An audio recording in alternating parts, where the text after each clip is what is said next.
75 times 16 using the standard algorithm.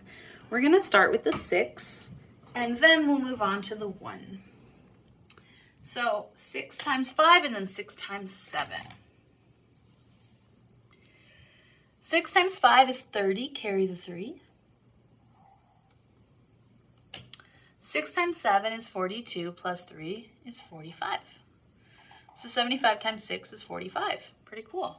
Cross off everything that you are finished with. So we used our 6, and we don't need that anymore.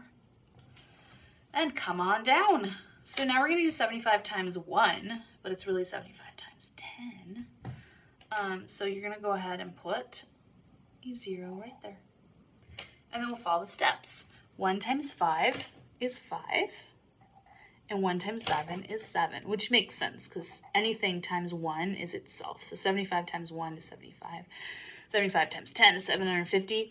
And now you're just going to add it all together. So go ahead and try that, and then you can check it with me. 0 plus 0 is 0. 5 plus 5 is 10. Carry the 1. 4 plus 7 is 11. Plus 1 is 12. So I actually need to add another box there. Sorry. 12.